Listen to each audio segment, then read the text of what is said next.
అధికార పార్టీ నాయకుల అవినీతికి ఆరుమూరు అడ్డాగా మారిందని ఆరోపించారు కాంగ్రెస్ నాయకులు వినయ్ రెడ్డి. నియోజకవర్గంలో కనీస సౌకర్యాలు లేక ప్రజలు ఇబ్బందులకు గురవుతున్నారని తెలిపారు. రానున్న ఎన్నికల్లో ఆరుమూరులో కాంగ్రెస్ జెండా ఎగరవేస్తామని ధీమా వ్యక్తం చేశారు. అభివృద్ధి, అవినీతిపై ప్రశ్నించిన ప్రతిపక్ష పార్టీ నాయకులు, కార్యకర్తలను అధికార పార్టీ నేతలు బెదిరింపు రాజకీయాలకు పాల్పడుతున్నారని అంటున్న ఆరుమూరు కాంగ్రెస్ నేత వినయ్ రెడ్డితో మా ప్రతినిధి కిషోర్ ఫేస్ టు ఫేస్. జిల్లాలో ఎన్నికల సందడి వాతావరణం కనిపిస్తుంది. ముఖ్యంగా ఇటు ఇప్పటికే అధికార బీఆర్ఎస్ సంబంధించిన క్యాండిడేట్లు ఫిక్స్ అయిపోయారు. అటు ప్రతిపక్ష పార్టీలకు సంబంధించి టికెట్ ఆశిస్తున్న నేతలు సైతం గ్రామాన కూడా వెళ్తూ ప్రచారం ఇప్పటికే ప్రారంభించినట్టు కూడా తెలుస్తుంది. ఇటు ఆర్మూరు నియోజకవర్గంలో గడప గడపకు కాంగ్రెస్ పేరిట వినయ్ రెడ్డి ప్రజల్లోకి వెళ్తున్నారు. ప్రస్తుతం మనతో వినయ్ రెడ్డి గారు ఉన్నారు. చెప్పండి సార్, మీరు ప్రజల్లోకి వెళ్తున్నారు, గడప గడపకు కాంగ్రెస్ పేరుతో ప్రజల నుండి స్పందన ఏ విధంగా వస్తుంది? 2 సార్లు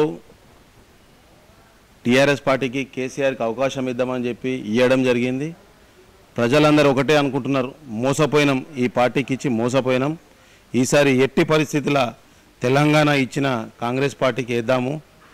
గతంలో ఆర్మూర్లో ఈ ప్రాంతంలో కానీ ఎక్కడైనా సరే ఒక ఇల్లు కట్టినరు అంటే ఇందిరమ్మ హయాంలో కట్టినవి, కాంగ్రెస్ హయాంలో కట్టినవి ఉన్నాయి తప్ప ఇక్కడ ఈ ఆర్మూర్ నియోజకవర్గంలో ముఖ్యంగా ఒక్క ఇల్లు కూడా ఇప్పటి వరకు కట్టలే.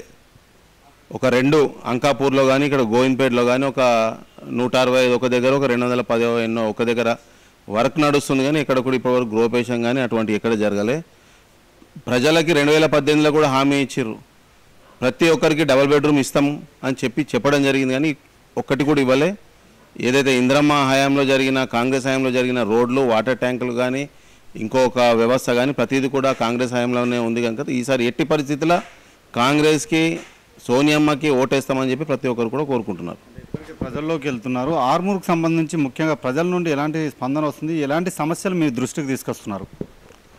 ఇక్కడ ఆర్మూర్లో నిరుద్యోగ సమస్య విపరీతంగా ఉంది. 2018లో ఈ టీఆర్ఎస్ పార్టీ ఇక్కడ ఉన్న జీవన్ రెడ్డి వాళ్ళు హామీ ఇచ్చారు, ఎవరికైతే ఉద్యోగాలు లేవో వాళ్ళందరికీ కూడా ఉద్యోగాలు వచ్చే వరకు నిరుద్యోగ భృతి ఇస్తామన్నారు. సుమారు 58 నెలలు అయిపోయింది. ఎక్కడ పోయినా యువత, ఏ గ్రామంలో పోయినా యువత అందరూ కూడా అరే ఉద్యోగం వస్తే బాగుండే అనేది వాళ్ళు అనుకుంటుండే. ఇక్కడ నందిపేటలో సెజ్ ఉంది, సుమారుగా 400 ఎకరాలు. ఆ పక్కన ఉన్న లక్కంపల్లి వాళ్ళు గ్రామస్తులు తక్కువ ధరకి 4-5 లక్షలకి వాళ్ళకి అక్కడ అప్పుడు కాంగ్రెస్ హయాంలో ఉన్న సురేష్ రెడ్డి గారికి చెప్పడం జరిగింది. సెజ్ అని చెప్పి పెద్ద మొత్తంలో మంచి ల్యాండ్ అంతా కూడా అక్వైర్ చేసి పెడితే ఈ జీవన్ రెడ్డి వచ్చిన ఈ 9.5 సంవత్సరాల్లో అక్కడ ఎటువంటి ఇండస్ట్రీ కానీ ఎటువంటి అభివృద్ధి జరగలే.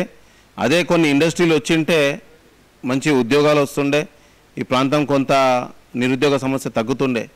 కానీ ఎందుకు రాలేదు అని ఎంక్వైరీ చేస్తే ఏంటంటే వీళ్ళకి కమిషన్లు కావాలా. ప్రతి ఒక్కరిని కూడా ఈ ప్రాంతంలో ముఖ్యంగా కమిషన్లతోని ప్రతి ఒక్కరిని కూడా బెదిరించారు. ఇల్లులు పక్క నియోజకవర్గాలు కొంతమంది కట్టిరు ఎమ్మెల్యేలు, కానీ మన నియోజకవర్గంలో ఎందుకు కట్టలేదంటే కమిషన్లు.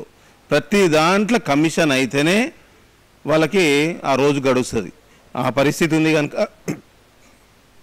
ఎట్టి పరిస్థితుల్లో ఈసారి కాంగ్రెస్కి వేసుకుంటేనే ఉద్యోగాలు వస్తాయి, డబుల్ బెడ్రూమ్ ఇల్లులు వస్తాయి. మనం ఏదైతే గతంలో హామీలు ఇవ్వడం జరిగిందో అవన్నీ కూడా కాంగ్రెస్ హయాంలో నెరవేరుతాయని చెప్పి ప్రజలందరూ విశ్వసిస్తున్నారు. సెజ్తో పాటు లెదర్ పార్క్ కూడా తీసుకొస్తామని చెప్పారు. అంతేకాకుండా ఈ ఆర్మూర్కి సంబంధించి ప్రధానమైన ఎలాంటి అంశాలు ఈ ఎలక్షన్లో ప్రభావితం అయ్యే అవకాశం ఉంది? ఇక్కడ ముఖ్యంగా లెదర్ పార్క్ 2 సార్లు కేంద్రం నుంచి రావాల్సిన డబ్బు ఏదైతే ఉందో 8-9 కోట్లు రావడం జరిగింది. ఇక్కడ ఉన్న ప్రభుత్వం ఈ టీఆర్ఎస్ పార్టీ నుంచి 1-2 కోట్ల వరకు ఇస్తే లెదర్ పార్క్ వస్తుండే. దాని ద్వారా కొన్ని వేల మందికి ఉపాధి, డైరెక్టో ఇండైరెక్టో కొన్ని వేల మందికి ఉపాధి కల్పించే మార్గం ఉండే. అదే రకంగా కొంత మనకు అసైన్ ల్యాండ్స్ ఉంటాయి, అసైన్ ల్యాండ్ల ద్వారా కొంతమంది కొన్ని ఇండస్ట్రీస్ని పిలిపించి ఏదో చేస్తే కొంత నిరుద్యోగ సమస్యలు తప్పుతుండే. అది లేదు.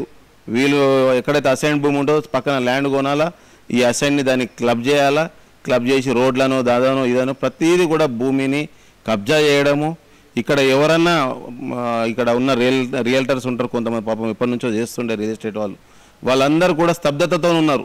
ఏం కోరుకుంటున్నారు అంటే ఈ జీవన్ రెడ్డి టీఆర్ఎస్ పార్టీ ఖతమైతే కానీ మేము బిజినెస్ చేసే పరిస్థితిలో లేము. ఒక ఇల్లు కట్టుకుంటే ఆర్మూర్లో ముఖ్యంగా ఒక ఇల్లు కట్టుకుంటే కూడా, ఒక పెద్ద ఇల్లు కట్టుకుంటే కూడా భయపడే పరిస్థితి ఉంది. నేను రాజ్ న్యూస్ ద్వారా ఆర్మూర్ నియోజకవర్గ ప్రజలకు ఒకటే చెప్తున్నా, మీరు భయం అనేది పక్కకు పెట్టండి. ఎలక్షన్ కోడ్ వచ్చింది, మీరు నిజంగా గట్టిగా ఉందామంటే మీరు ఎటువంటి సమస్య ఉన్నా నాకు చెప్పండి, మీకు ఏ రాత్రైనా రావడానికి సిద్ధంగా ఉన్నా. ముఖ్యంగా మనకి ఇబ్బంది ఏంటంటే ఆర్మూర్కి ప్రతిసారి కూడా ఆర్మూర్లో పుట్టిన వాళ్ళు ఎమ్మెల్యే అవుతలే, ప్రతిసారి పక్క నియోజకవర్గం వాళ్ళు వచ్చి ఎమ్మెల్యేలు అయ్యి మన మీదనే రుబాబ్గిరి చేస్తున్నారు. అది మీరందరూ కూడా గమనించండి. ఏదేమైనా సరే నేను కాంగ్రెస్ ప్రభుత్వం కానీ ఎమ్మెల్యేగా ఎవరు గెలిచినా కానీ తప్పకుండా ఈ ప్రాంతం అభివృద్ధి గురించి పాటుపడతాం. ప్రజలకు కూడా ఒకటే కోరుతున్నా, ఏది ఇచ్చినా తీసుకోండి. మొన్న కేటీఆర్ చెప్తుండే ఎక్కడో కాంగ్రెస్ వాళ్ళు అక్కడ ఆ రాష్ట్రానికి వెళ్ళి పైసలు తెస్తున్నారు, బీజేపీకి వెళ్ళి ఈ రాష్ట్రానికి వెళ్ళి తెస్తున్నారు అని చెప్తున్నావు. నువ్వు ఆల్రెడీ ఒక ఎన్ని ఇయర్లను ఇచ్చుకుంటా పోయినారు, ఆల్రెడీ ఒక కోట ఆల్రెడీ మీ క్యాండిడేట్లకు ఇచ్చేసారు.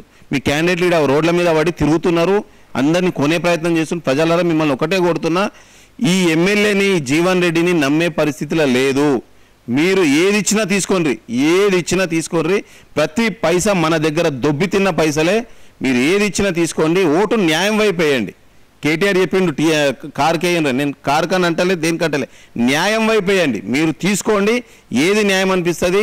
మనం వేస్తే ఎవరు మన పిల్లలు బాగుపడతారు, మన ప్రాంతం బాగుపడతారు ఆలోచన చేసి మీ నిజాయితీ ఓటు వేయండి అని చెప్పి ప్రజలందరినీ కోరుతున్నా. మొత్తానికి మాత్రం రానున్న ఎలక్షన్లో ప్రజలే అటు అధికార బీఆర్ఎస్ పార్టీకి బుద్ధి చెప్తారని అటు వినయ్ రెడ్డి చెప్తున్నారు. కెమెరా పర్సన్ చైతన్యతో కిషోర్, రాజ్ న్యూస్, నిజామాబాద్ నుండి.